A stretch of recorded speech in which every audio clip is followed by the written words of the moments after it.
Is now started. अच्छा, अभी तक हमने जो भी डिस्कस किया, मैं तब तक लॉग इन कर रहा हूँ।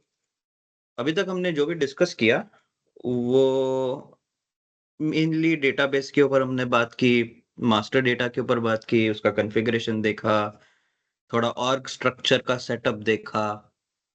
मास्टर डेटा इन जनरल अगर मैं बात करूँ, from an SD point of view, sales and distribution point of view, ये 4 टाइप के होते हैं। One is your material master, जो कि हमने कवर किया। Second is your business partner. Business partner में सारे व्यूज वो सारे हमने कवर किए। दो और मास्टर डेटा है, वो मैं अभी कवर नहीं करूंगा क्योंकि वो फिर से पूरा थियोरेटिकल हो जाएगा और फिर से प्रोबेबली लोग बोर ना हो, तो इसलिए लेट्स डू समथिंग फन। असली में कैसा बिजनेस रन होता है, वी विल सी दैट। जो दो मास्टर डेटा है वो इवेंचुअली उस दो जो दो मास्टर डेटा है, एक को हम CMIR कहते हैं, कस्टमर मटेरियल इन्फो रिकॉर्ड, और दूसरा है price master, something known as price master. तो ये जो दो टॉपिक्स है, जब हम प्राइसिंग के बारे में बात करेंगे तब मैं इन दो पर्टिकुलर मास्टर डेटा के बारे में डिस्कस करूंगा। अभी के लिए late me just go inside the system.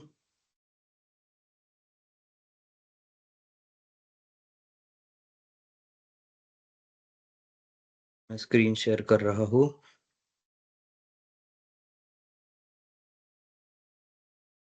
Screen दिख रहा है? Confirm me please. Yes, sir.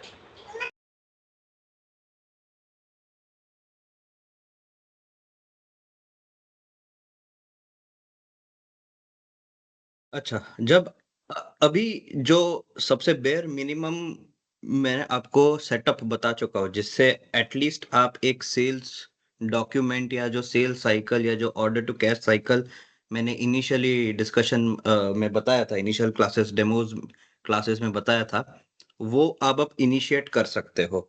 अब हम देखते हैं कि we will go again back to VA01 का स्क्रीन। लेट मी जस्ट लॉग इन।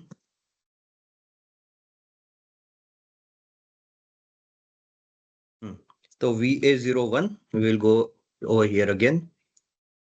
अब अगर आपको याद हो, मैंने जब इस पिछली बार इस पर्टिकुलर स्क्रीन पे आया था, तब मैंने बोला था कि हम ये बाद में कवर करेंगे, इवेंचुअली कवर करेंगे।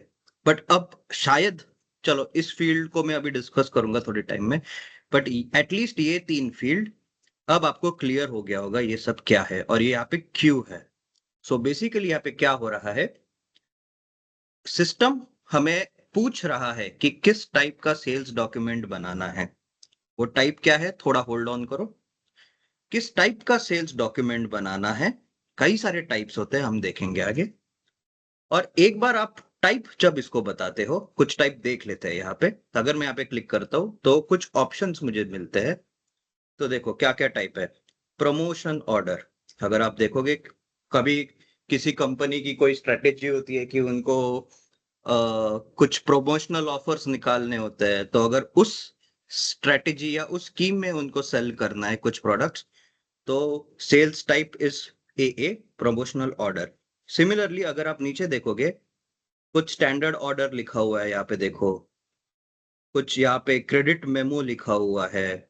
ऐसे कई सारे ऑर्डर टाइप है, मैं अभी एक्सप्लेन नहीं कर रहा हूँ, मैं बस दिखा रहा हूँ कि क्या क्या ऑर्डर टाइप है। जब हम इसके फील्ड्स में जाएंगे तब हम और ज्यादा डीपली डिस्कस करेंगे ये सब क्या है। यहाँ पे अगर और आप देखोगे, अभी के लिए आप बस इतना समझो कि ऑर्डर टाइप प्रैक्टिस के लिए फिलहाल आप OR यूज करो। सेल्स और डिस्ट्रीब्यूशन चैनल डिवीजन आप अपना बना चुके हो, आई होप आप अपना बना चुके हो, वो आप यहाँ पे यूज करोगे। और सेल्स ऑफिस और सेल्स ग्रुप का भी ऑप्शन है यहाँ पे, पर ये ऑप्शनल है, तो अगर नहीं डाला, ये डेटा में से कुछ भी अभी फिलहाल नहीं डाला, क्योंकि यहाँ पे अब देखो स्टार मार्क्ड है, विच इज मैंडेटरी, बाकी कुछ स्टार मार्क नहीं है। अच्छा, OR क्या चीज है? एक OR is a type of SAP pre configured standard order type. अगर आपको याद होगा, मैंने टेम्पलेट्स की बात की थी कि SAP ने कुछ खुद से इंडस्ट्री को स्टडी करके खुद से डिजाइन किया है टेम्पलेट डिजाइन। तो उनकी तरफ से अगर एक सिंपल ऑर्डर क्रिएट करना है, एक नॉर्मल ऑर्डर क्रिएट करना है, तो उन्होंने OR टाइप का ऑर्डर क्रिएट कर रखा है। वो यूज करने के लिए वो रिकमेंड करते हैं, वो बोलते हैं कि इसको ये करो। और जैसे हमने फ्रेंड्स के डॉक्यूमेंट्स बनाओ, वो प्रैक्टिस करने के लिए एक बार जब मैं सर सर आपकी आपकी वॉल्यूम आवाज क्लियर नहीं आ रही। आवाज क्लियर नहीं आ रही। आवाज क्लियर नहीं आ रही।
नहीं सर क्लियर नहीं आ रही।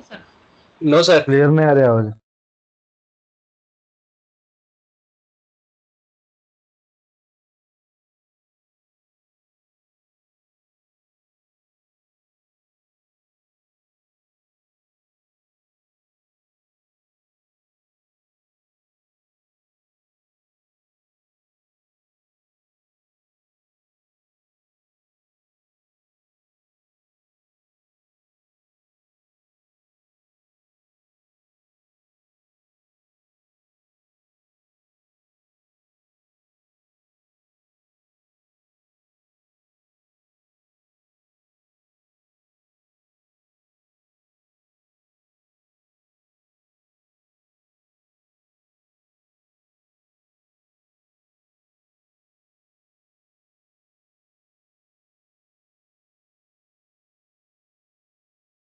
अब बारी आवाज या अभी भी नहीं है? अब सही आ रही है। Okay, great. ठीक है, मैं स्क्रीन मैंने अनशेयर किया था, मैं वैसे शेयर कर रहा हूँ। Let's go back inside the system. Logged in है क्या? हाँ, तो मैं ये कह रहा था, ऑर्डर टाइप, सेल्स और डिस्ट्रीब्यूशन चैनल डिवीजन। एक बार आप अपना जब सेल्स और डिस्ट्रीब्यूशन चैनल डिवीजन डालते हो, एक मुझे डालने दो, कोई होगा तो। Let's see 1000।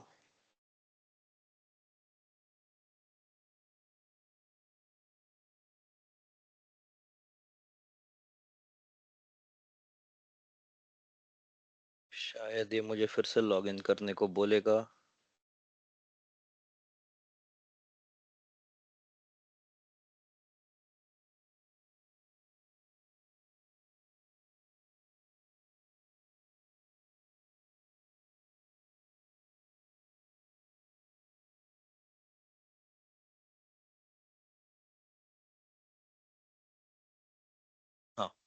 तो अगर आप देखोगे जब मैंने OR यूज किया, late me go here first, चलो ठीक है पहले ये डेटा डाल देते हैं।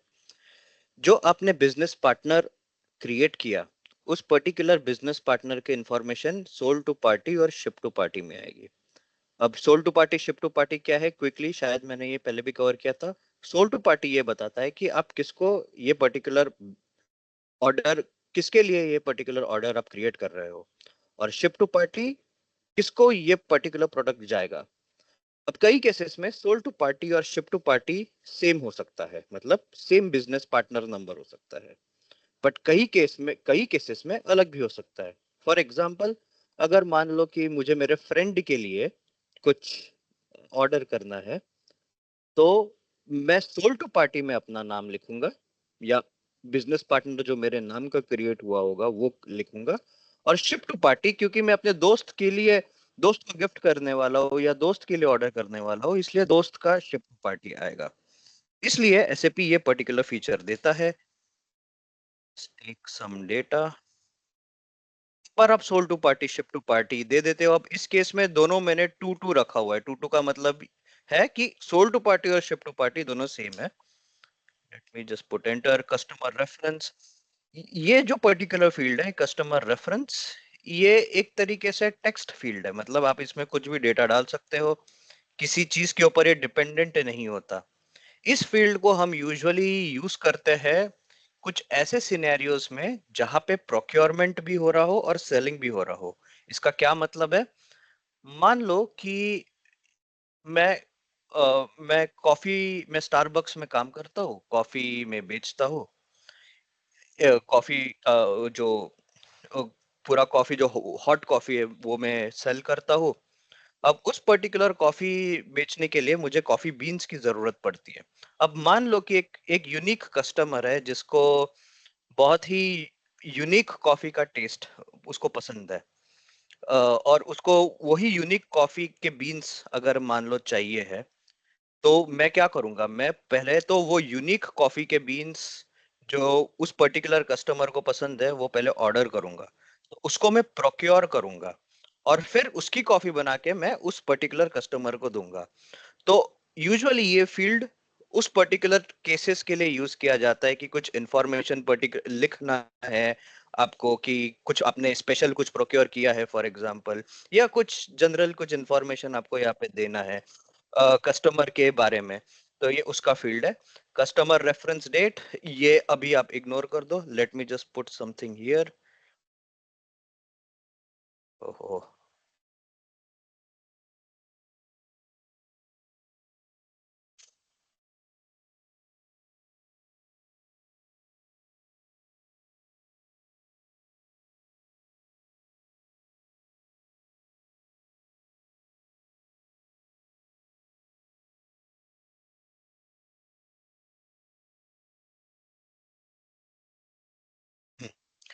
तो customer reference is that particular field. This is not that important for now. एक मैं एक रैंडम डेट डाल देता हूँ, आज की डेट डाल दी फॉर एग्जांपल, एंटर मारा, दिस इज ऑल राइट। नीचे यहाँ पे मटेरियल का सेक्शन आता है। तो बहुत अगर बेसिक आपको अगर आपको एक ऑर्डर क्रिएट करना है, आप क्या करोगे, VA01 में जाओगे, आप ऑर्डर टाइप OR डालोगे। अभी के लिए OR, जल्दी ही हम उसको भी चेंज करेंगे। OR डालोगे, अपना सेल्स एरिया इंफॉर्मेशन डालोगे, उसके बाद sold to party ship to party information डालोगे, कस्टमर रेफरेंस इंफॉर्मेशन डालोगे। यहाँ पे जो भी जो भी जो एकदम बेस मैंडेटरी फील्ड्स है, that is sold to party ship to party information, customer reference, customer date and the material। और इसमें से हम मटेरियल बना चुके हैं, sold to party ship to party के बारे में मैं इंफॉर्मेशन दे चुका हूँ। एक अभी एक मटेरियल उठाते हैं, let's see whether it this works or not.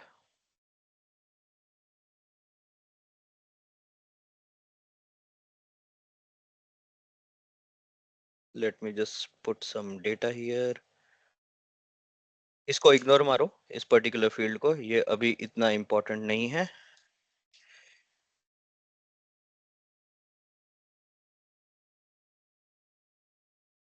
In general जब आप एक मटेरियल यहाँ पे डालते हो और उसकी ऑर्डर क्वांटिटी डालते हो, जब आप एंटर मारोगे तो जनरली बाकी सारा डेटा यहाँ पे जो भी यहाँ पे ब्लैंक था अभी तक वो सब ऑटोमेटिकली पॉपुलेट हो गया है ये मटेरियल डालने से ही। और इसको ही अगर मैं डायरेक्टली सेव करूं तो ये सेव हो जाना चाहिए। अगर कुछ इनकम्प्लीशन लॉग है तो बात अलग है। Let's see whether we can save this or not. Standard order 45 has been saved. Let's go again back and check this particular order 45 जो मैंने लेटेस्ट क्रिएट किया है वो ऑटोमेटिकली लिखा आ जाता है। अब कुछ इंपॉर्टेंट एरियाज देखते हैं इस पर्टिकुलर डॉक्यूमेंट के। अब हम एक सेल्स ऑर्डर की बात करते हैं। सेल्स ऑर्डर के 3 मेन पार्ट्स होते हैं।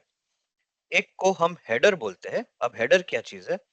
ये पूरे स्ट्रक्चर यहाँ तक मतलब ये जो बटन्स है उसके ऊपर ऊपर का जितना भी आप स्पेस देख रहे हो और जो भी लिखा है उसको हम हेडर लेवल इंफॉर्मेशन कहते हैं। अगर मैं यहाँ पे दिखाऊं तो लिखा हुआ है डिस्प्ले हेडर डिटेल्स। तो इसी हेडर लेवल की फील्ड्स जितने भी है जो भी हमें यहाँ पे दिख रहा है ये जो भी यहाँ पे दिख रहा है उसी का ही एक एक्सटेंशन यहाँ पे आपको मिलेगा पूरा डिटेल्ड में।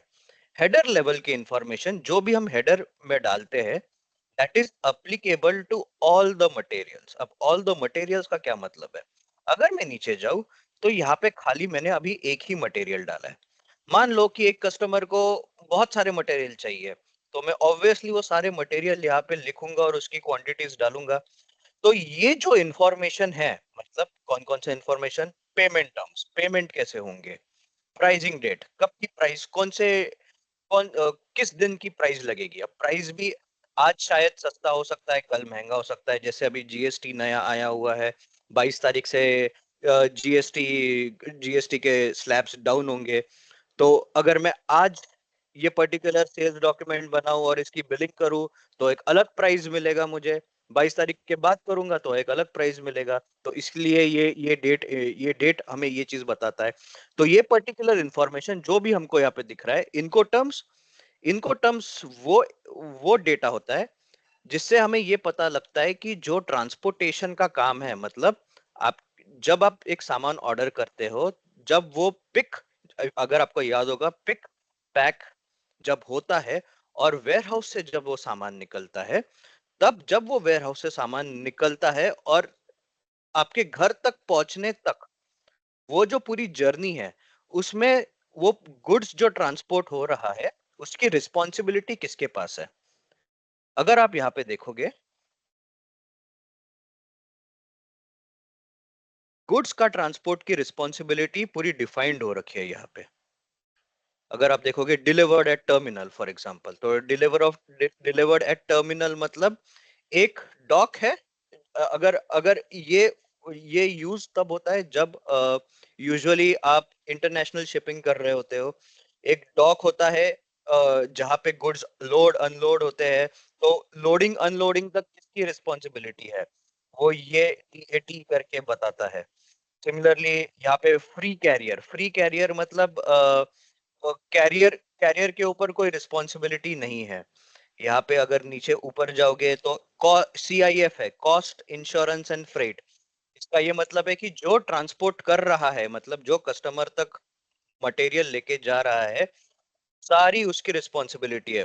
जितना भी ट्रांसपोर्ट का खर्चा आएगा वो खुद उठाएगा, उसका इंश्योरेंस का खुद उठाएगा और बाकी सारा पैकिंग वैकिंग जो भी खर्चा आ रहा है वो जो कैरियर पर्सन है जो point A to point B आपके घर तक जब सामान ले जाता है उसकी पूरी जिम्मेदारी होती है। तो बेसिकली इनको टर्म्स आपको ये बताता है कि जिम्मेदारी किसकी है व्हाइल डूइंग द ट्रांसपोर्टेशन। कुछ और इंपॉर्टेंट फील्ड्स हम देख लेते हैं। Late me go inside here. यहाँ पे अगर आप देखोगे तो शिपिंग अगर टैब में जाओगे तो शिपिंग टैब में अनलोडिंग पॉइंट कहाँ पे है, रिसीविंग पॉइंट कहाँ पे है, अनलोड कहाँ पे गुड्स होगा, कहाँ पे गुड्स मिलेंगे, कस्टमर को कहाँ पे गुड्स मिल सकता है, कंप्लीट डिलीवरी है कि नहीं है। ये सारे कुछ कुछ ऑप्शंस है। ऑर्डर कॉम्बिनेशन क्या हम ऑर्डर अलग अलग ऑर्डर्स को कॉम्बाइन कर सकते हैं कि नहीं। शिपिंग टाइप, शिपिंग कंडीशन, किस कंडीशन में हम शिपिंग कर रहे हैं, स्टैंडर्ड, रिटर्न्स, पिकअप इमीडिएटली, ऐसे कुछ शिपिंग कंडीशंस है। सिमिलरली बिलिंग डॉक्यूमेंट में आपको अगर देखोगे तो यहाँ पे टर्म्स ऑफ पेमेंट हम ऑलरेडी बात कर चुके हैं। यही अभी के लिए इम्पोर्टेंट है आपको समझने के लिए। नीचे अगर आप ये पूरा देखोगे तो पूरा रिस्क मैनेजमेंट, जो कि अगर मान लो कि आपका सामान जो पेमेंट कस्टमर करता है उस पर्टिकुलर सामान का, उसका कितना रिस्क है, मतलब वो पेमेंट करेगा कि नहीं करेगा, करेगा तो कब करेगा, ये किससे करेगा, पेमेंट कार्ड से करेगा। तो ये सारी इंफॉर्मेशन आपको हेडर में मिल जाती है और कई सारी इंफॉर्मेशन है। एक अगर मैं और एक इम्पोर्टेंट अगर आपको बताऊं तो अगर if I go to conditions, condition में अगर आप देखोगे तो हेडर लेवल पे प्राइजेस कैसे लगेंगी। हेडर लेवल मतलब जितने भी मटेरियल्स हम इस पर्टिकुलर ऑर्डर में मैंने डाले हैं उन सब के लिए एप्लीकेबल है। तो कैसे प्राइस आ रहा है, उसका एक एक प्राइस का डिस्क्रिप्शन क्या क्या है आप यहाँ पे देख सकते हो और कितना प्राइस लग रहा है वो यहाँ पे देख सकते हो। तो this is the header part of the document which is applicable to all the materials. अभी आपको इतना समझना है। दूसरा जो पार्ट है डॉक्यूमेंट का वो नीचे है, इसको हम लाइन आइटम कहते हैं। हेडर लेवल एक हो गया, दूसरा लाइन आइटम लेवल।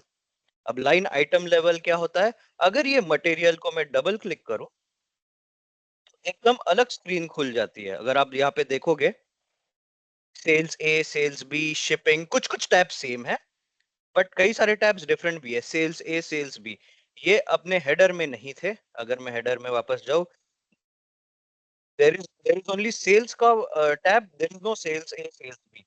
तो ये कुछ अलग टैब्स है यहाँ पे। This is known as line item level. एक लाइन आइटम रिलेटेड सारी इंफॉर्मेशन, एक material related, specific material related information. अब स्पेसिफिक मटेरियल रिलेटेड इंफॉर्मेशन क्या हो सकती है, let's go down, sales B में जाके देखते हैं उसका। एक मिनट, सेल्स ए में ही देख लेते हैं।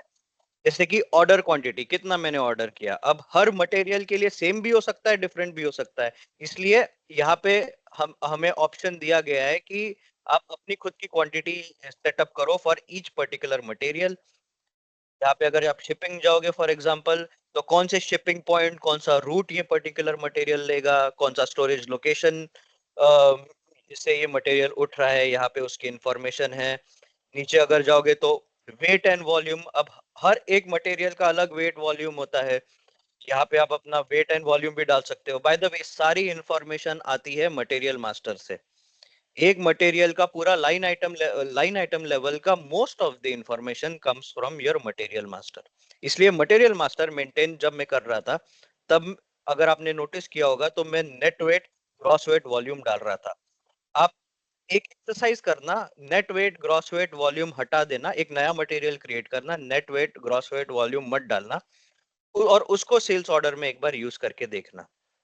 आपको पता लग जाएगा कि जब आप सेव करोगे तो सिस्टम ऑटोमेटिकली बोलेगा कि net weight, gross weight, volume डाल के दो। तो वो जो ये जो पर्टिकुलर इंफॉर्मेशन है, most this is true for most of the tabs over here, वो सारा इंफॉर्मेशन आपका most of the tabs, not all again, वो आपका मटेरियल मास्टर से उठ के आता है। अगेन सेम कंडीशंस में फिर से क्लिक करूंगा तो ऑन अ मटेरियल लेवल, एक एक मटेरियल के लेवल पे प्राइस कैसे डिस्ट्रीब्यूट हुआ है, प्राइस कैसे लगा है। शायद अभी आपको ये कॉम्प्लिकेटेड चीज समझ में नहीं आ रही होगी। हम इस पे, ये प्राइसिंग का पार्ट है, हम इस पे आएंगे, एक एक चीज पे, एलिमेंट पे डिस्कस करेंगे। अभी आप इतना समझो कि मटेरियल, जो ये प्राइस का एलिमेंट है वो हेडर पे भी लगता है, हेडर लेवल पे भी लगता है। जब हेडर लेवल पे लगता है then that is valid for all the materials. और प्राइस एक मटेरियल लेवल पे भी लगता है which is only valid for that particular material only. उसका नेट कितना है, उसमें टैक्स कितना है, बाकी कई सारे छोटे छोटे एलिमेंट्स है जो कि हम प्राइसिंग के एलिमेंट्स है जो कि हम देखेंगे। एक ये हो गया दूसरा दूसरा लेवल का इंफॉर्मेशन। तीसरे लेवल का इंफॉर्मेशन, यहाँ पे जाएंगे हम वापस, which is the item level का टैब, और यहाँ पे हम क्लिक करेंगे स्केड्यूल लाइंस। तो एक स्टैंडर्ड ऑर्डर या एक VA01 का order type is of 3 levels: header, item level and schedule line level. The third one is the schedule line level. अब ये क्या बताता है भाई? ये बताता है कि आपने आपने कब डिलीवरी मांगी है, मैं सिस्टम कब तक डिलीवरी प्रॉमिस कर सकता है। अगर आप यहाँ पे देखोगे, ये मैंने आज क्रिएट किया है इसलिए 15, पर सिस्टम बोल रहा है कि मैं 15 तारीख को नहीं डिलीवर कर सकता। अगर आप यहाँ पे देखोगे, order order quantity 1 was done on 15, rounded को अभी के लिए छोड़ दो, कंफर्म्ड क्वांटिटी इज 0। आज वो मुझे कंफर्म नहीं करके दे सकता, वो मुझे कब कंफर्म करके दे रहा है? 18 तारीख को। अगर आप देखोगे तो ये सारा information which is the third information, यहाँ पे अगर आप यहाँ पे देखोगे, इसको थोड़ा एक्सपेंड कर दूं, स्केड्यूल लाइन कैटेगरी। तो ये फील्ड होती है जिससे स्केड्यूल लाइन पूरा कंट्रोल होता है। सिमिलरली यहाँ पे अगर आप आइटम कैटेगरी देखोगे, जब एक आप मटेरियल आइटम लेवल की बात कर रहे हो या एक मटेरियल पर्टिकुलर स्पेसिफिक मटेरियल की बात कर रहे हो, तो आइटम कैटेगरी कंट्रोल करता है। सिमिलरली जो मेन इंपॉर्टेंट फील्ड है for an header level, that is your document type, order type and sales area information. Clear है इतना? एक पूरा डॉक्यूमेंट का स्ट्रक्चर समझ में आ गया, सेल्स ऑर्डर डॉक्यूमेंट का स्ट्रक्चर। अगेन मैं रिकैप करना चाहता हूँ, 3 लेवल होते हैं, header, line item, schedule line. Header is valid for all the materials, line item is valid for only that particular material जो कि करंटली हम सिलेक्टेड है। अब इस केस में अगर 2 मटेरियल होते, मैं और एक मटेरियल डाल देता हूँ, सेम ही मटेरियल यूज कर रहा हूँ, इसको मैं क्वांटिटी 5 डाल देता हूँ।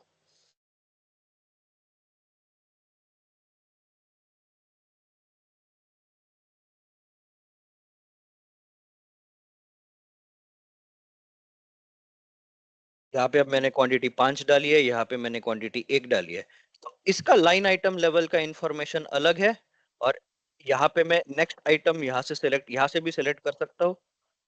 एक बार यहाँ पे दबाया तो लाइन आइटम 20 देखो यहाँ पे आ गया, और 5 क्वांटिटीज की बात कर रहा हूँ मैं यहाँ पे, 5 क्वांटिटीज 18 को कंफर्म हो रही है मेरी यहाँ पे।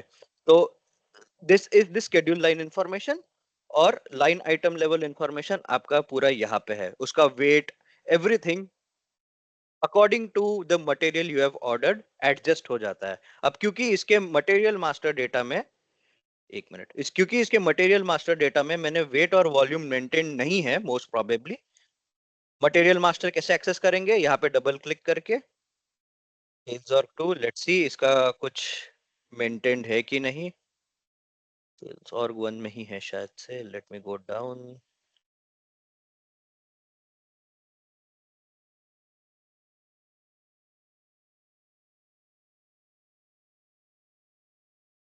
देखो ग्रॉस वेट, नेट वेट सब 0 है, तो इसलिए ये उठ के वहां पे आया है 0।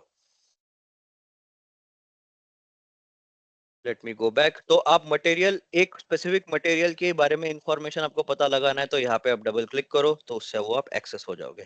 क्लियर है इतना? 3 लेवल का इंफॉर्मेशन। एनी सर डाउट अभी एक तक? बार शेड्यूल लाइन को सर दिखाएंगे एक बार। हाँ, मान लो मैंने ये मटेरियल सिलेक्ट किया, तो इसका स्केड्यूल लाइन का इंफॉर्मेशन स्केड्यूल लाइन टैब में आएगा। ये आपका स्केड्यूल सर लाइन का इसकी इंफॉर्मेशन, ये शेड्यूल लाइन कैटेगरी जो CS है, ये कैसे उठ के आ रही है?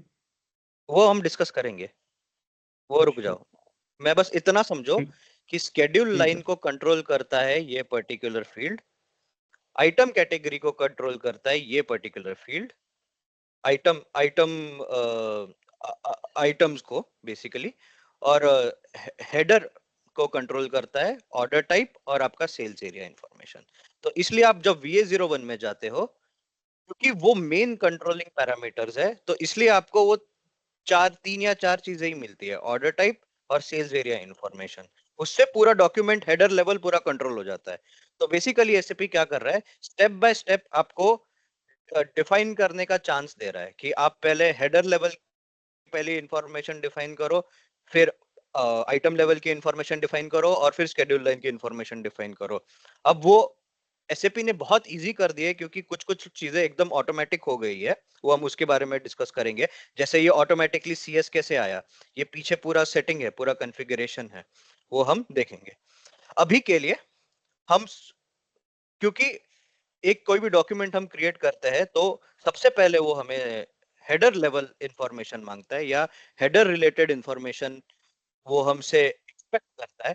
तो हम इस पर्टिकुलर ऑर्डर टाइप के कॉन्फ़िगरेशन या सेटिंग्स के बारे में बात करेंगे। एक बार ये हो गया, we will go to item category, और आइटम कैटेगरी के बाद we will go to the schedule line, जो कि आपका अभी क्वेश्चन था।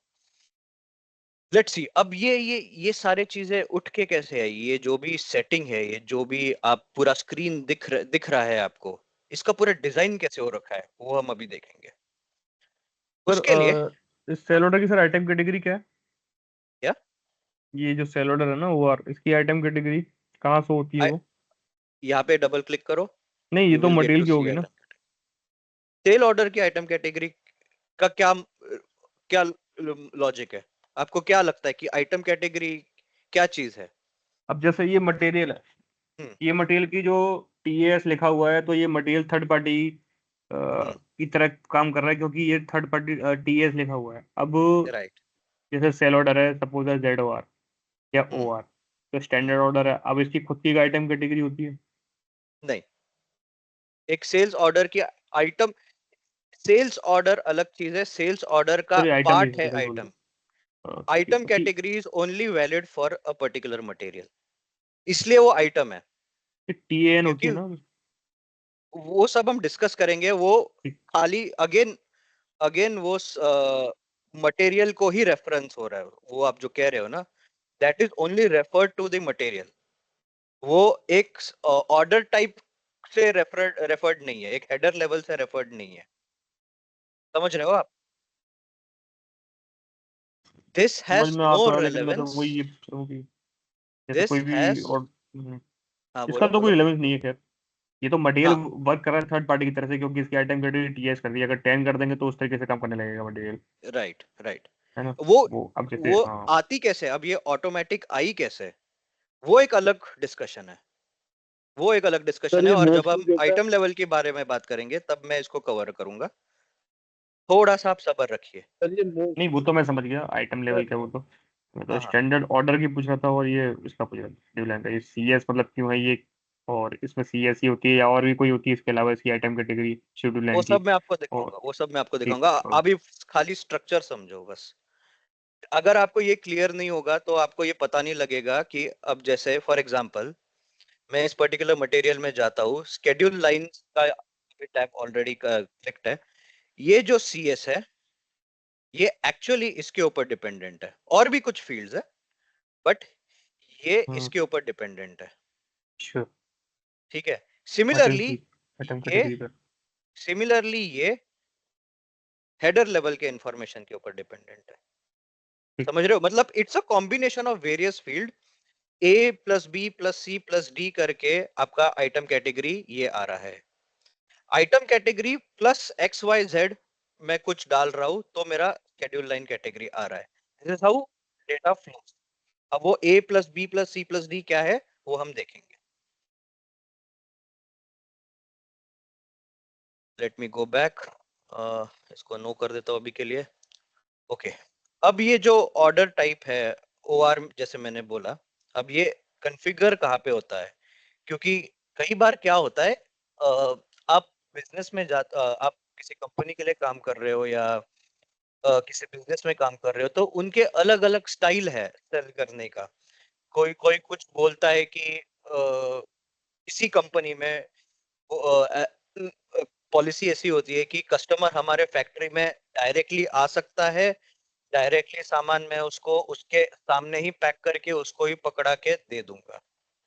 कुछ कुछ अगर आपने सुना होगा, अमेज़न में अर्जेंट डिलीवरी होती है, वन डे डिलीवरी होती है, या रश डिलीवरी हम उसको कहते हैं, कि जल्द से जल्द हमें सामान चाहिए। तो वो एक स्टाइल हो गया डिलीवरी, वो एक स्टाइल हो गया ऑर्डर का। कुछ ऑर्डर्स ऐसे होते हैं कि जैसे स्टैंडर्ड ऑर्डर ही ले लो।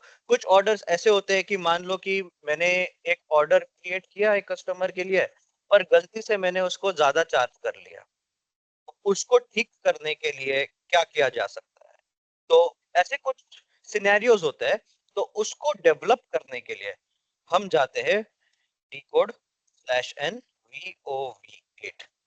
जब मैं VOV8 में जाता हूँ तो मुझे डायरेक्टली ये मेरी स्क्रीन खुलती है। बाय द वे ये SPRO से भी खुल सकता है, SPRO से भी मैं दिखा देता हूँ। SPRO sales and distribution, basic function, sorry not basic function, sales, इसके बाद वाला सेल्स, सेल्स डॉक्यूमेंट देखो यहाँ पे अगर आप देखोगे से तीन ही मेन एलिमेंट्स है एक डॉक्यूमेंट के। सेल्स और sales document header, item and schedule line.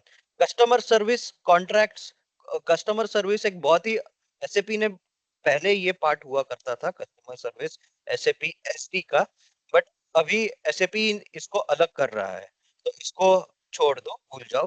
Contracts बात की बात है, हम कॉन्ट्रैक्ट्स पे बाद में आएंगे। कॉन्ट्रैक्ट्स और शेड्यूलिंग एग्रीमेंट्स काफी लेट में हम इसके बारे में डिस्कस करेंगे। अभी के लिए let's go to sales document header, define sales document type. ये खाली यही बात है जो आपके लिए करंटली अभी सबसे ज्यादा इंपॉर्टेंट है, और इसी से इंटरव्यूज में बहुत क्वेश्चन पूछा जाता है। अगर आप यहाँ पे देखोगे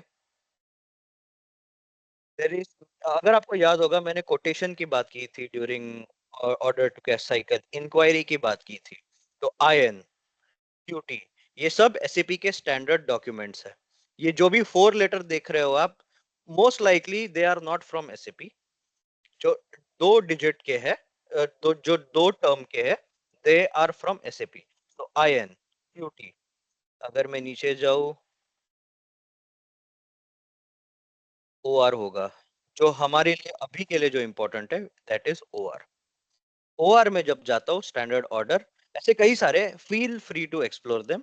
एक बार मैं तो कहूंगा कि जो आपको बिल्कुल भी समझना है उसको इंटरनेट पे एक बार सर्च मारो, ताकि आपको वो बिजनेस पता लगे कि एक्चुअली में ये पर्टिकुलर सेल्स टाइप करता क्या है, या सप्लाई चेन इंडस्ट्री काम कैसे करती है। तो आप एक्चुअली ऐसे ही सीखोगे। जब मैं सेल्स टाइप OR में जाता हूँ, इसको मैंने डबल क्लिक किया, डबल क्लिक करने के बाद मेरे पास कई सारे फील्ड्स आ जाते हैं। सेल्स डॉक्यूमेंट टाइप, उसका डिस्क्रिप्शन, कैटेगरी, ब्ला ब्ला ब्ला एक्सेट्रा। अभी के लिए हम क्या कर रहे हैं, लेट्स गो बैक। इसको मैं सिलेक्ट कर रहा हूँ, कॉपी एज, जो अभी तक हमने जितने भी एलिमेंट्स पे किया।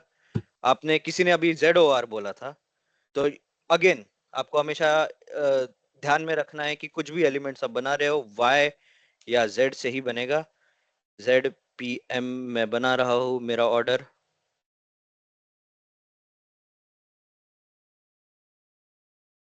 PM order, and let me just save this. अभी अभी के लिए इस पर्टिकुलर मैसेज को यस कर दो, सेव करो। कॉपी कंट्रोल क्या भी डिस्कशन करेंगे, जो वो पर्टिकुलर मैसेज आया था वो क्या था, बट अभी के लिए उसको बस यस कर दो। Save this in your TR। I hope आपको अभी तक ये समझ में आ गया होगा TR का पूरा कंसेप्ट क्या है। इसको बस राइट क्लिक करो। एक बार जब ये हो जाएगा, let's go and see what fields do we have here. ये मुझे एक्सप्लेन करने की जरूरत नहीं है। सेल्स डॉक्यूमेंट टाइप, आप अपना खुद का नाम, कीवर्ड जो उस पर्टिकुलर डॉक्यूमेंट को आप एसोसिएट करोगे, वो पर्टिकुलर नाम आप यहाँ पे दोगे, उसका डिस्क्रिप्शन। यहाँ पे आप अगर आप देखोगे SD डॉक्यूमेंट कैटेगरी, यहाँ पे C मार्क्ड है, ये this is one of the important field. अब ये क्या है भाई, लेट्स गो एंड एक्सप्लोर ये क्या चीज है। एक डॉक्यूमेंट जो VA01 में क्रिएट होता है, या इन जनरल एक डॉक्यूमेंट का बिहेवियर कैसे डिटरमाइन होता है, कि अगर मैं VA01 में OR टाइप का डॉक्यूमेंट बनाऊं या ZPM टाइप का डॉक्यूमेंट बनाऊं, तो वो एक्चुअली क्या रिस्पॉन्स करेगा। क्या वो एक ऑर्डर क्रिएट करके देगा, क्या वो इंक्वायरी क्रिएट करके देगा, क्या वो कोटेशन क्रिएट करके देगा, ये पर्टिकुलर फील्ड वो डिसाइड करती है। और कई सारे चीजें, क्या वो कॉन्ट्रैक्ट क्रिएट करके देगा, क्या वो रिटर्न्स क्रिएट करके देगा, अब मान लो कि मैंने किसी को मटेरियल बेचा है और वो खराब निकला, तो ऑब्वियसली जैसे अमेजोन में रिटर्न्स होता है, वैसे हम भी यहाँ पे रिटर्न्स इनिशिएट कर सकते हैं, तो उसका एक रिटर्न ऑर्डर बनता है। तो किस टाइप का ऑर्डर है ये पर्टिकुलर फील्ड हमें डिस्क्राइब करके बताता है। और हर एक कैटेगरी का एक अलग रिएक्शन होता है। जैसे an inquiry is completely different from an order, a quotation is completely different from an order. अगर आपको याद, आई होप आपको एटलीस्ट ये 3 एलिमेंट्स तो याद होंगे, इंक्वायरी, कोटेशन एंड ऑर्डर। एक रिटर्न्स मैंने जस्ट अभी बताया एक एग्जांपल के साथ, और कॉन्ट्रैक्ट का भी मैंने थोड़ा इंफॉर्मेशन शायद से स्टार्टिंग में ही दे दिया था कि आपको एक लॉन्ग टर्म कमिटमेंट करना है आपके कस्टमर के साथ। कस्टमर को अगर एक लॉन्ग टर्म कंटिन्यूअस मटेरियल की रिक्वायरमेंट हो आपसे, तो कॉन्ट्रैक्ट क्रिएट होता है। क्रेडिट मेमो, डेबिट मेमो, ये हम आएंगे।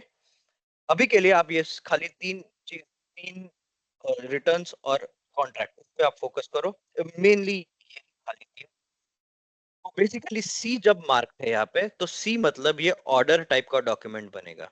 अगर मैं इसको सी को हटा के बी करूं या ए करूं, तो इंक्वायरी या कोटेशन टाइप का डॉक्यूमेंट बनेगा।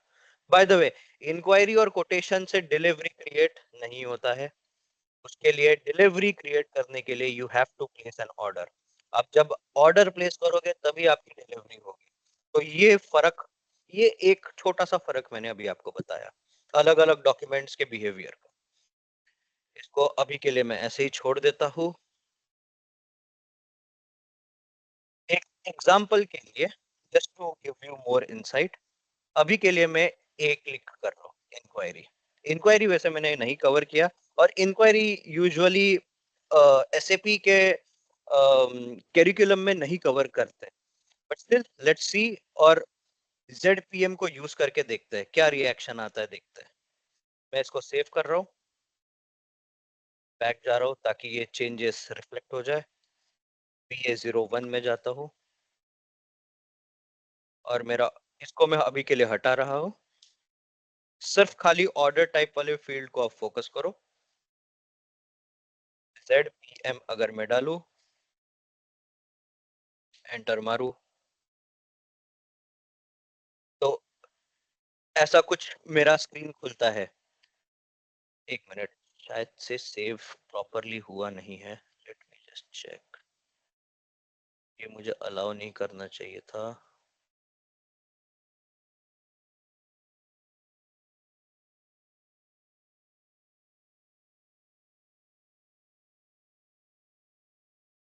ओके, एनीवे, अगर आप यहाँ पे देखोगे, एक दूसरा order at the same time में खोलता हूँ जो हमने अभी क्रिएट किया था, PA03। और अब फर्क, आप एक छोटा सा फर्क बस देखो। अब देखो यहाँ पे डिलीवरी, एक कुछ कुछ फील्ड्स है, कुछ कुछ एक्स्ट्रा फील्ड्स है जो आपको एक स्टैंडर्ड ऑर्डर में देखने को मिलता है। Delivery block, billing block. यहाँ पे क्योंकि हम डिलीवरी और बिलिंग की बात ही नहीं कर रहे हैं, ये खाली एक इंक्वायरी का डॉक्यूमेंट क्रिएट हुआ है, तो इसलिए there is no delivery block, there is no billing block. अगर आप यहाँ पे एक एक्स्ट्रा देखोगे क्या डॉक्यूमेंट है और क्या करेंसी है, उसका एक एक्स्ट्रा फील्ड है यहाँ पे। इंक्वायरी के लिए वो इम्पोर्टेंट है एसएपी के एंगल के हिसाब से। यहाँ पे वो फील्ड पर्टिकुलर नहीं है। तो आप देख रहे हो कि ये पर्टिकुलर जो मेरी सेटिंग है, ये अलग अलग रिस्पॉन्स देती है according to your business needs. Let me go back.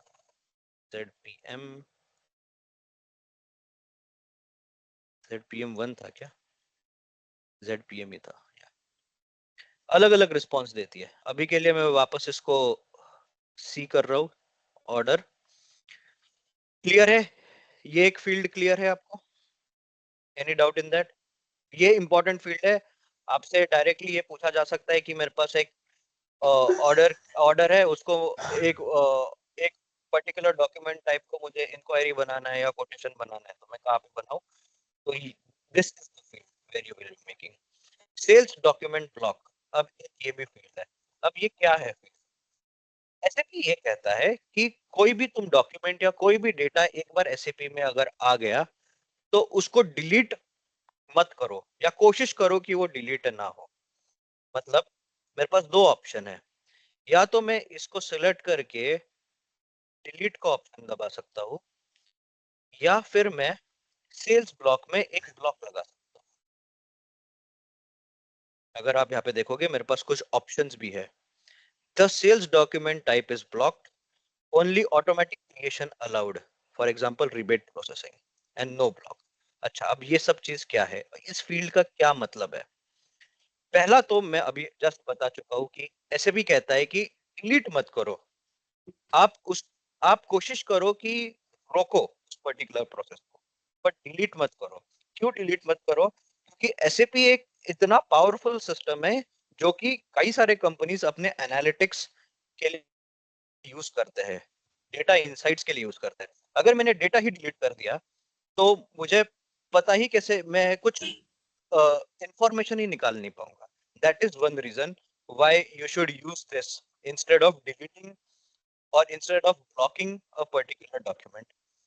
दूसरा दूसरा रीजन ये है कि मान लो कि एक कंपनी में 100 यूजर्स काम कर रहे हैं। यूजर, मैं यहाँ पे कंसल्टेंट्स की, एसएपी कंसल्टेंट्स की बात कर रहा हूँ, यूजर्स की बात कर रहा हूँ, जो कि डे टू डे एक्टिविटी।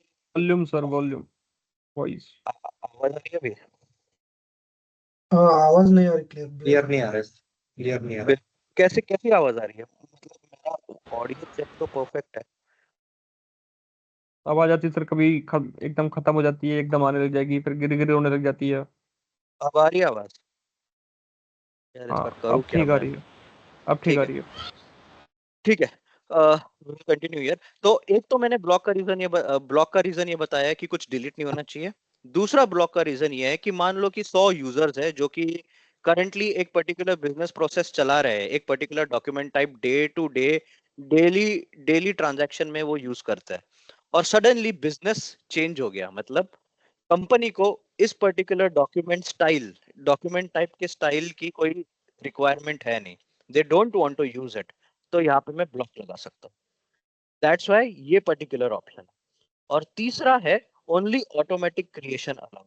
कुछ केसेस ऐसे होते हैं जहां पे मैनुअल, तो ऐसा बिजनेस प्रोसेस होता है कि manual creation of any document is not recommended, automatic creation is only recommended. कुछ ऐसे सिनेरियोज होते हैं, आगे जाके हम वो भी सिनेरियोज देखेंगे। तो उन पर्टिकुलर सिनेरियोज पे हम ये पर्टिकुलर ऑप्शन लगाते हैं। अभी के लिए सेल्स ब्लॉक मेनली सिर्फ दो केसेस के लिए यूज होता है। पहली बात, डिलीट नहीं करने देना। दूसरी बात, यूजर्स को अगर रोकना है कि वो इस पर्टिकुलर डॉक्यूमेंट टाइप को यूज ना कर पाए, तो इसलिए हम यहाँ पे ब्लॉक यूज करते हैं। इंडिकेटर, इसको जस्ट एक्सपैंड करके देखते क्या है ये। इंडिकेटर क्या करता है? इंडिकेटर बस आपको एक टाइप का रिपोर्टिंग पर्पस में एक्स्ट्रा इंफॉर्मेशन प्रोवाइड करता है कि ये एक पर्टिकुलर डॉक्यूमेंट टाइप है, इसकी एक आइटम कैटेगरी है, सॉरी सेल्स डॉक्यूमेंट कैटेगरी है, not item category. Sales document category, ये ऑर्डर टाइप का सेल्स डॉक्यूमेंट कैटेगरी है। इस पर्टिकुलर सेल्स डॉक्यूमेंट कैटेगरी का एक पर्टिकुलर इंडिकेटर है। अब ये कहाँ पे यूज होता है? अगर मैंने जैसे बोला रिपोर्टिंग में कैसे यूज होता है? अगर मान लो कि मैं कंपनी का सीईओ हूँ, मैं सीधा पूछ सकता हूँ कि मेरे डिलीवरी रिलेटेड ऑर्डर कितने क्रिएट हुए। एक मिनट, डिलीवरी रिलेटेड ऑर्डर कितने क्रिएट हुए, ऐसा था शायद से। Delivery, specific delivery related order कितने क्रिएट हुए।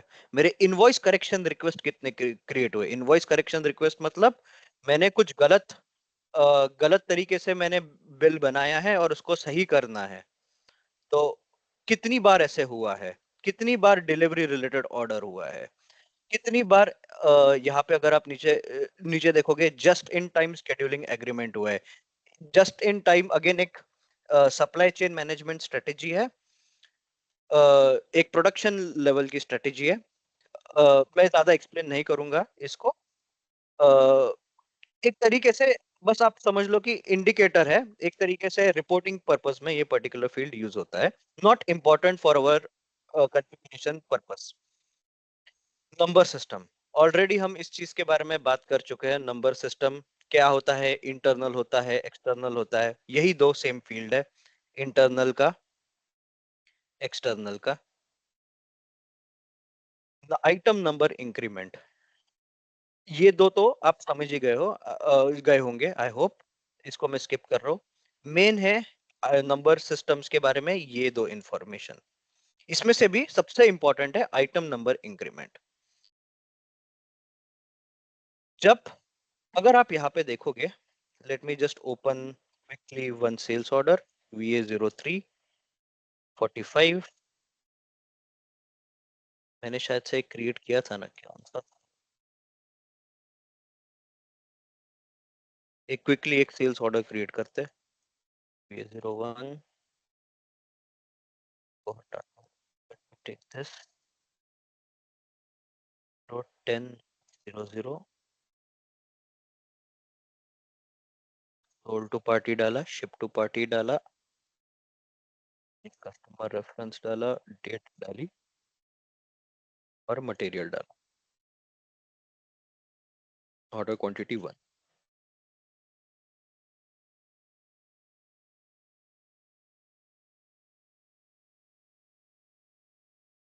और ये इंफॉर्मेशन डाला। ओके, नोटिस करो यहाँ पे एक नंबर आ रहा है 10। तो एक मटेरियल डाला मैंने।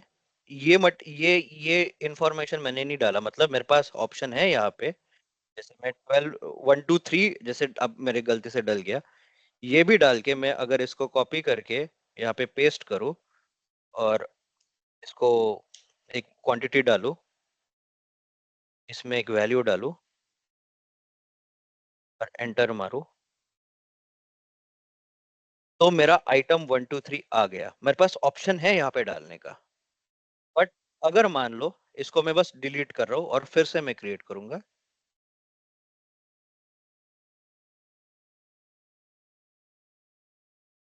अगेन मैं ये सेम मटेरियल डालता हूँ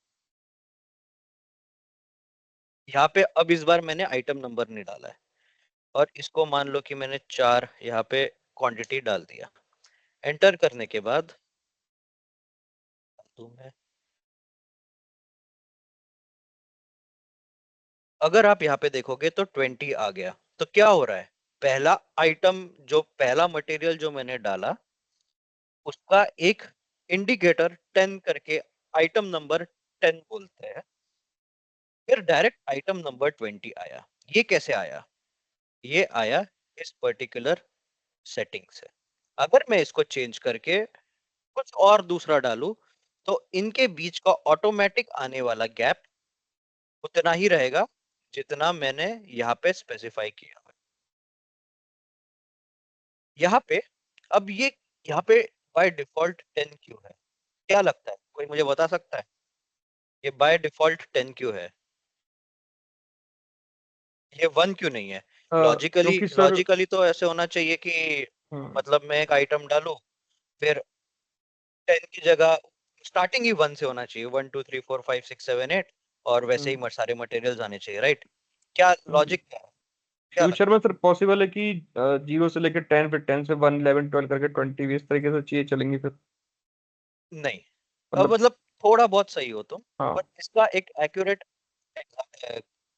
ये है, एक्सप्लेनेशन ये है कि मान लो कि मैंने ये दो पर्टिकुलर एक सेल्स ऑर्डर बनाया जिसमें ये दो पर्टिकुलर लाइन आइटम, कल को मान लो कि मुझे एक और मटेरियल डालना है, ठीक है, और स्पेसिफिकली मुझे ये इंस्ट्रक्शन मिला है कि सेल्स ऑर्डर में वो कैसे दिखना चाहिए, इन दो मटेरियल्स के बीच में आना चाहिए, तो वो आप कैसे डालोगे? वैसे ही ऐसे कभी रिक्वायरमेंट आती नहीं है, बट स्टिल एसएपी ने एक ऑप्शन दिया है कि मैं ये पर्टिकुलर मटेरियल डालूं और यहाँ पे मान लो मैंने 15 डाला या 11 डाला, ये मुझे फ्लेक्सिबिलिटी देता है इन दो मटेरियल्स के बीच में एक नया मटेरियल प्लेस करने का। लेट्स सी क्या होता है। 100 आइटम 11 आ गया, कंप्लीट डिलीवरी करने के बाद 20 कैसे हो गया ये, एक मिनट।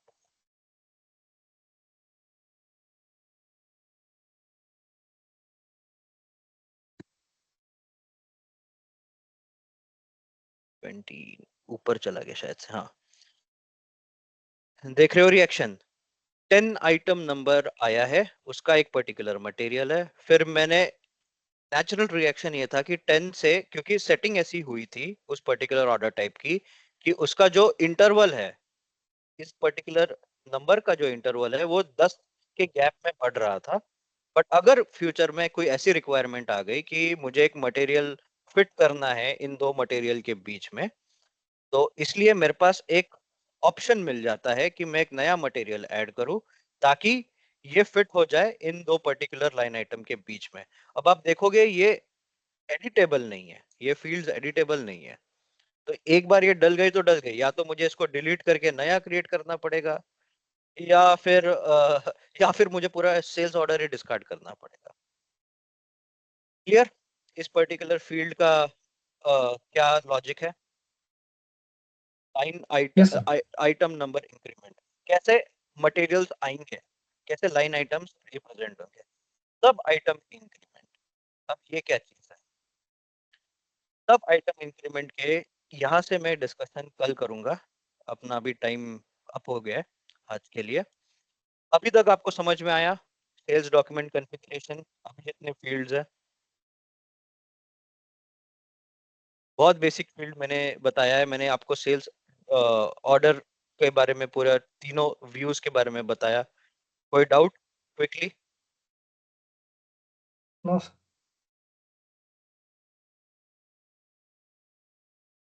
ठीक है। वो जो सब आइटम इंक्रीमेंट है उसमें थोड़ा सा और डिस्कशन के लिए मुझे थोड़ा टाइम चाहिए था, इसलिए मैं वो कवर नहीं कर रहा हूँ। अपन कल उसको भी कवर करेंगे। Late me just stop the recording. Okay sir, thank you so much. Thank you all.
question about which type of cell document, how you create, like once per se.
I did not understand this question properly, please.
हाँ hello.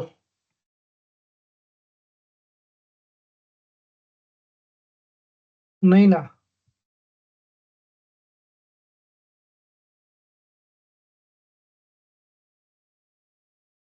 कैसे क्या?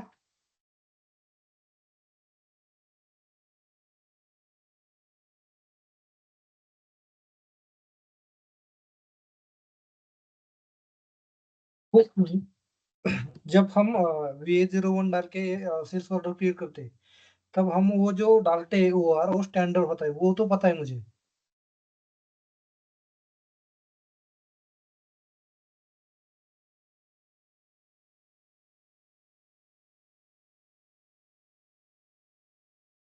हाँ वो पता चला कि inquiry, quotation और sales order.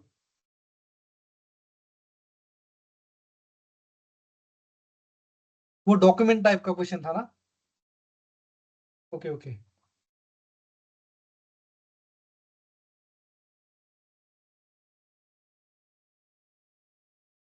Okay okay okay. Bye, good night. Hello. वो अभी जो सर ने पढ़ाया, वो अमन SAP एकेडमी में वो टॉपिक होते रहते हैं क्या? ओके ओके ठीक है।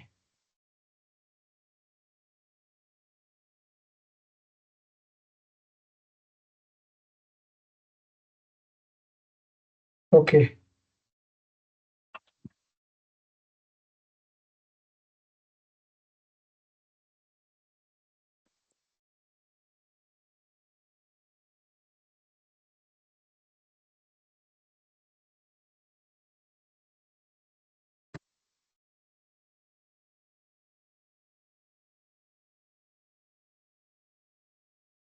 Okay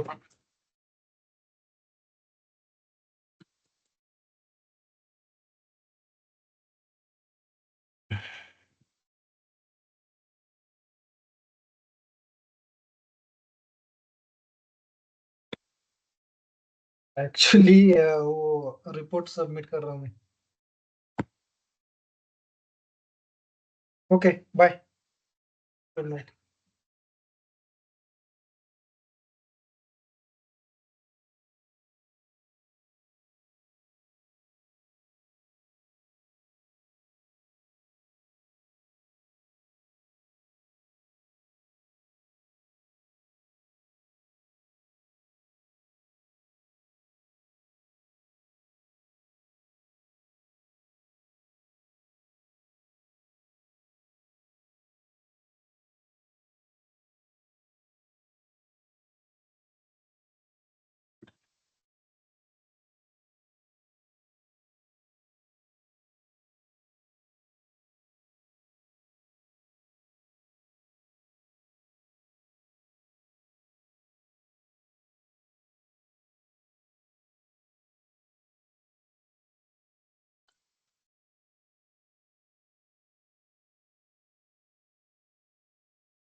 woke up at 8 in the morning, then brushed teeth, took bath. After that, I went my old school to getting certificate. Then I came home and had lunch. After that, I went to the field to give medicine to the onion plants.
red.